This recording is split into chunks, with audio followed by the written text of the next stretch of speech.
जय हिंद दोस्तों। Welcome to back my YouTube channel. अगर आप लोग कक्षा 10 में हैं तो ये वीडियो आप लोग के लिए बहुत ज़्यादा इम्पोर्टेंट होने वाली है, क्योंकि यूपी बोर्ड एग्ज़ाम में माध्यिका वाला सवाल लगभग हर साल पूछा जाता है। तो चलिए देखते हैं कि इस सवाल को हल कैसे करना है। इससे पहले हम लोग इसके कुछ बेसिक चीज़ देख लेते हैं। जैसे चाहे माध्यिका हो या माध्यक, ऐसे एग्जाम में पूछ लिया माध्यक निकालिए या फिर माध्यिका निकालिए, तो ये दोनों बात एक ही होगा। माध्यिका वर्ग माध्यक वर्ग ये भी एक है। और बारंबारता को हम एफ से दिखाते हैं। फ्रीक्वेंसी इसकी इंग्लिश होती है, इसीलिए बारंबारता को हम लोग एफ से दिखाते हैं। अब संचयी बारंबारता, इसको हम सी एफ से दिखाते हैं, क्योंकि इसका फुल फॉर्म होता है कुमुलेटिव फ्रीक्वेंसी, इसलिए इसका सी और इसका एफ, इसीलिए इसे सी एफ से दिखाते हैं। अब हमें माध्यिका निकालने के लिए ये सूत्र बहुत ज़्यादा इम्पोर्टेंट है, आप लोग को इसे ज़रूर याद करना होगा। अगर सूत्र ही नहीं याद रहेगा तो आप लोग सवाल कहाँ से लगाएंगे, इसलिए आप लोग को ये सूत्र ज़रूर याद करना होगा। तो चलिए अब देखते हैं कि इस सवाल को लगाना कैसे है। तो मान लीजिए एग्जाम में क्वेश्चन दे दिया, निम्नलिखित बारंबारता बटन सारणी से माध्यिका ज्ञात कीजिए। एग्जाम में ऐसा ही दिया रहेगा, वर्ग अंतराल ऊपर दिया रहेगा, नीचे बारंबारता, फिर हम लिखेंगे हल।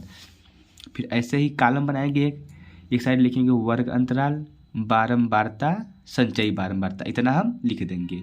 फिर जो दिया है वर्ग अंतराल जो कॉलम में दिया है, बारंबारता जो यहाँ पर दिया था कॉलम में, वही हम यहाँ पर लिख देंगे पूरा। फिर बारंबारता को हम एफ से लिखते हैं। फिर संचयी बारंबारता क्या होता है, सी एफ। अब हमें निकालना है संचयी बारंबारता। तो यहाँ पर जो सबसे आगे रहेगा 6 दिया है, मान लीजिए यहाँ पर 5 रहता तो 5 लिख देगा, 6 दिया है तो यहाँ पर हम लिख देंगे 6।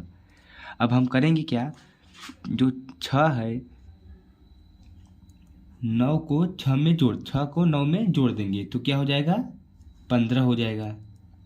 फिर 15 को 15 जोड़ देंगे 12 में तो क्या आ जाएगा, 27 आ जाएगा।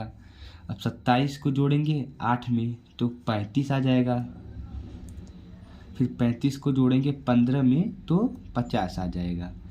आप लोगों को ऐसा ही एकदम करना है, मतलब जो सबसे ऊपर दिया रहेगा उसको पहले लिख लेंगे, फिर जो उसके नीचे इसके नीचे वाला जो अंक रहेगा उसको इसमें जोड़ेंगे। जैसे 6 में 9 फिर 15 हो गया, फिर 15 में 12 27 हो गया, 27 में 8 35 हो गया, 35 में 15 50 हो गया। तो फिर क्या हो गया, पूरा जोड़ आ गया, मतलब यन का मान आ गया, इसको यन से लिखते हैं, यन का मान 50 आ गया। अब यन का मान 50 आ गया तो हम यन का मान आ गया 50, अतः हम 50 में अब भाग देंगे 2 से, 2 से भाग देंगे तो आ जाएगा 25। अब हम देखेंगे कि 25 इनमें से सब 25 कहाँ पर आएगा, 25 किन से बड़ा है, तो यहाँ पर 25 6 और 15 से बड़ा है, बाकी सब ये 25 से बड़े हैं। तो सबसे जो 25 से बड़ा रहेगा तो सबसे पहला वाला हम लेंगे। 25 से सबसे बड़ा पहला कौन है, 27 है, तो इसके सामने का ये हो जाएगा वर्ग अंतराल। तो ये जो 12 होगा ये हमारा हो जाएगा यफ का मान, जो यहाँ पर 12 रहेगा वो हो जाएगा यफ का मान। फिर जो 12 का एकदम ऐसे ऊपर 12 से एक खाना ऊपर बगल में जो है ये हो जाएगा सी एफ, ये 12 हो जाएगा।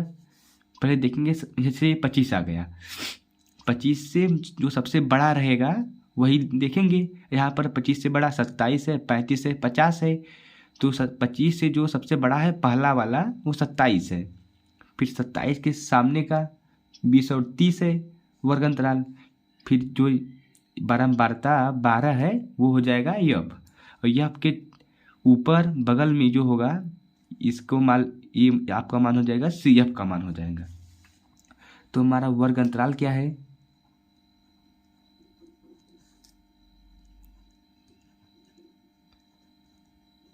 वर्ग अंतराल है 20 और 30। तो यहाँ पर आया था वर्ग अंतराल वही 20 और 30 है, तो यहाँ से हम निकालेंगे यल और एच का मान, यल और एच का मान। तो जो आगे रहता है वो यल का मान हो जाता है और यच के मान के लिए बड़े में से छोटे वाले को घटा देते हैं, 30 माइनस 20। अब यच का मान आ गया 10, यल का मान पता चल गया, यच का मान पता चल गया, यफ का मान है 12, सी एफ का मान है 15, क्योंकि यहाँ पर एफ का मान 12, सी एफ का मान 15, इतना हो गया। उससे आगे हमें यन का मान मिला है 50। अब हमें सब कुछ मिल गया। अब माध्यिका का सूत्र क्या होता है, यल प्लस यन बटे 2 माइनस सी एफ बटे एफ गुणे एच। अब हम इसी सूत्र में पूरा रख देंगे। तो हमारा सूत्र होता है माध्यिका बराबर यल प्लस कोष्टक में यन अपान 2 माइनस सी एफ बटे एफ गुणे 10। तो हमारा यल 20 आया था और यन का मान हम लोगों ने 50 निकाला था, सी एफ 15 था, एफ 12 और यच का मान 10 था। तो हम लोग सूत्र पे रखेंगे, फिर उसके आगे सवाल हल करेंगे। 20 प्लस, अब 2 में 50 से भाग देंगे तो आ जाएगा 25 माइनस 15 बटे के 12 गुणे 10। 20 को ऐसे हम सीधे लिखते जाएंगे। अब 25 में से 15 घटाएंगे तो आ जाएगा 10 बटे के 12 गुणे 10। अब इस 10 का गुणा यहाँ पर हो जाएगा, तो 20 प्लस 100 बटे के 12 इतना हो जाएगा। अब भी निकाल, जो घटाना था हमें आता ही है, तो 12 का गुणा यहाँ पर करेंगे, 12 दूनी 24 और 0 है तो साथ में 0 लग जाएगा, 100 हो जाएगा, फिर बटे के 12। अब जोड़ देंगे, हो जाएगा 340 बटे के 12। अब हम 340 में 12 का भाग दे देंगे। तो जब हम 12 में 340 का भाग देंगे तो आपका आंसर आ जाएगा 28.3। यही हमारा माध्यिका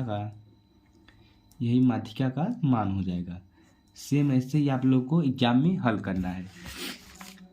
सबसे पहले जो दिया रहेगा उसको ऐसे ही कॉलम में लिख देना है, फिर संचयी बारंबारता निकालना है, फिर ऐसे पूरा मान लिख लेना है पहले, फिर सूत्र में रख के हल कर लेना है। अगर आप लोग ऐसा ही करते हैं तो एग्जाम में ये क्वेश्चन जितने नंबर का आता है आप लोग को उतना नंबर मिलेगा फिक्स है। तो चलिए मिलते हैं किसी अगले वीडियो में, तब तक के लिए जय हिंद।